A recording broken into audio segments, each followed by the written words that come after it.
Hi friends, ഞാനിന്നിവിടെ നാടൻ രീതിയിൽ ഒരു ബീഫ് കറിയാണ് ഉണ്ടാക്കുന്നത്. അതിന് വേണ്ടിയിട്ട് 1 കിലോ ബീഫ് ഞാനിവിടെ എടുത്തിട്ടുണ്ട്. അത് നന്നായിട്ട് കഴുകി വൃത്തിയാക്കി വച്ചിട്ടുണ്ട്. ഇനി ഇതിലേക്ക് ചേർക്കാനുള്ള ചേരുവകൾ ഒരു 4-5 പച്ചമുളക് ഞാൻ എടുത്തിട്ടുണ്ട്. 10-25 അല്ലി വെളുത്തുള്ളി എടുത്തിട്ടുണ്ട്. 2 വലിയ പീസ് ഇഞ്ചി എടുത്തിട്ടുണ്ട്. ഇതെല്ലാം കൂടി ഞാൻ ചതയ്ക്കുകയാണ് ചെയ്യുന്നത്. ചതച്ചാണ് എടുക്കുന്നത്, മിക്സിയിൽ അടിച്ചല്ല എടുക്കുന്നത്. അത് എല്ലാം കൂടി ചതച്ചെടുത്ത് ഈ ബീഫിലോട്ട് ചേർക്കുകയാണ്. ബീഫിൽ ചേർത്തിട്ട് അതിൽ കുറച്ച് വെളിച്ചെണ്ണ കൂടെ ഒഴിച്ച് നന്നായിട്ട് കൈകൊണ്ട് തിരുമ്മി യോജിപ്പിക്കണം. കുറച്ച് വെളിച്ചെണ്ണ ഒഴിച്ചാൽ മതി. എന്നിട്ട് കൈകൊണ്ട് നന്നായിട്ട് തിരുമ്മി ബീഫിൻ്റെ എല്ലാ ഭാഗത്തേക്കും നന്നായിട്ട് തിരുമ്മി യോജിപ്പിക്കുക.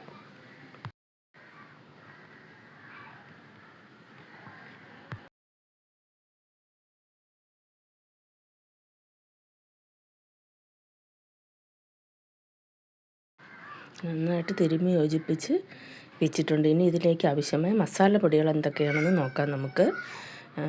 മുളക് പൊടി, മല്ലിപ്പൊടി, നല്ല വീട്ടിൽ പൊടിച്ച മുളക് പൊടിയാണ്, അതാണ് ഞാൻ ഉപയോഗിക്കുന്നത്. വീട്ടിൽ പൊടിച്ച മസാലയും ഗരം മസാലയും വീട്ടിൽ പൊടിച്ചാണ് ഉപയോഗിക്കുന്നത്.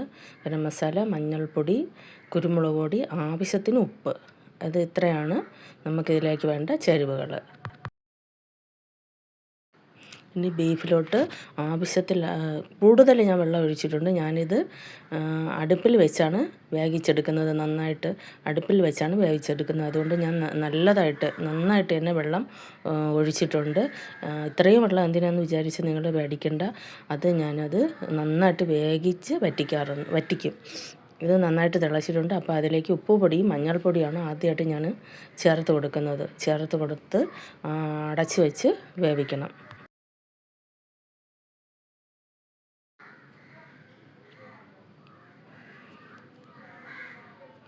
ഉപ്പ് പൊടിയും മഞ്ഞൾപ്പൊടിയും ഇട്ട് നന്നായിട്ട് തിളച്ച് വരുന്നുണ്ട്. അടുപ്പിലായിക്കൊണ്ട് നന്നായിട്ട് നമുക്ക് തിളപ്പിച്ച് വേവിക്കാൻ പറ്റും. ഞാൻ അതിൻ്റെ കൂടെ തന്നെ കുറച്ച് സമയം കഴിഞ്ഞിട്ട് അതിൻ്റെ കൂടെ തന്നെ മുളക് പൊടിയും മല്ലിപ്പൊടിയും കുരുമുളക് പൊടിയും ഗരം മസാലയെല്ലാം ഞാൻ ചേർത്ത് കൊടുക്കുന്നുണ്ട്. മുളക് പൊടിയും മല്ലിപ്പൊടിയൊക്കെ നന്നായിട്ട് തിളച്ച് വരുമ്പോഴത്തേക്ക് ഞാൻ കുറച്ച് ചെറിയ ഉള്ളി അരിഞ്ഞ് വെച്ചിട്ടുണ്ട്.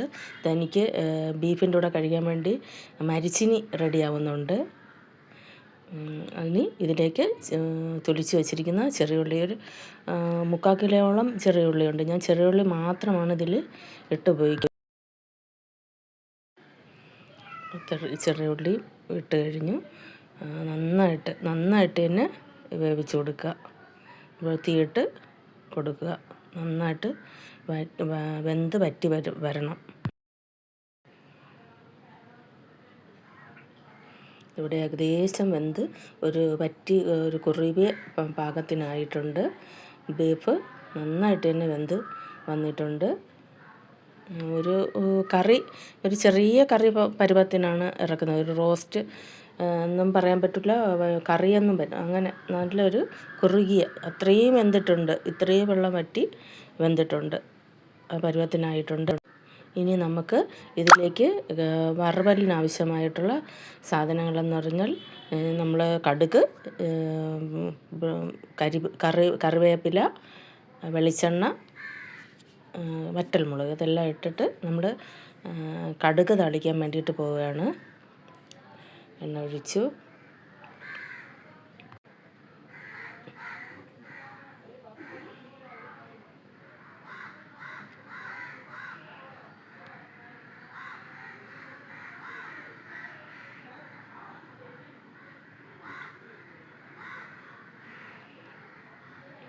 എണ്ണ ചൂടായി വരുന്നുണ്ട്. എണ്ണ ചൂടായി വരുമ്പോഴത്തേക്ക് നമ്മളതിലേക്ക് കടുക് ഇട്ട് കൊടുക്കുകയാണ്.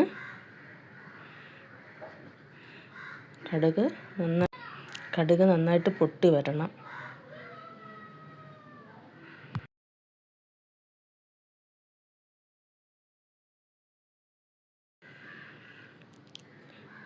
കടുക് ഇവിടെ പൊട്ടി തുടങ്ങിയിട്ടുണ്ട്.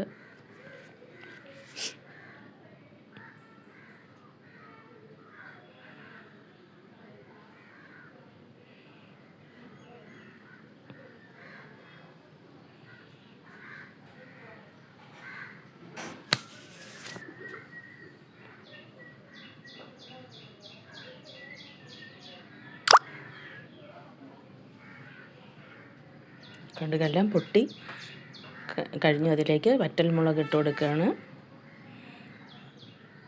അത് കഴിഞ്ഞ് അതിലേക്ക് കുറച്ച് അധികം തന്നെ ഫ്രഷ് കരിവേപ്പിലയാണ് അതിട്ട് കൊടുക്കണം. നന്നായിട്ട് കരിവേപ്പിലയും എല്ലാം നല്ല മൂത്ത് വരുമ്പോഴത്തേക്ക് നമ്മൾ ബീഫിലോട്ട് അത് ആഡ് ചെയ്യുകയാണ്. എടുത്ത് അതിന് നന്നായിട്ട് മിക്സ് ചെയ്ത് എടുക്കുമ്പോഴത്തേക്കും നമ്മുടെ രുചികരമായിട്ടുള്ള ബീഫ് കറി ഇവിടെ റെഡി ആയിട്ടുണ്ട്. ഇത് ചോറിൻ്റെ കൂടെയും മരിച്ചിനിയുടെ കൂടെയും പെറോട്ടയുടെ കൂടെയും ചപ്പാത്തിയുടെ കൂടെയൊക്കെ നല്ല കോമ്പിനേഷനാണ്. നല്ല അടിപൊളി രുചിയുമാണ് ഇങ്ങനെ ചെയ്യുന്ന ബീഫ് കറിക്ക്. ഇതെല്ലാവരും ഉണ്ടാക്കി നോക്കണം. നിങ്ങൾക്ക് എല്ലാവർക്കും ഇഷ്ടപ്പെട്ടിട്ടുണ്ടെങ്കിൽ എൻ്റെ ചാനൽ സബ്സ്ക്രൈബ് ചെയ്യുക. സബ്സ്ക്രൈബ് ചെയ്യാനും ലൈക്ക് ചെയ്യാനും കമൻറ്റ് ചെയ്യാനും ഷെയർ ചെയ്യാനും മറക്കരുത്. ഞാനിത് മരിച്ചിനിയുടെ കൂടെയാണ് ഈ ബീഫ് കറി ഉപയോഗിക്കുന്നത്.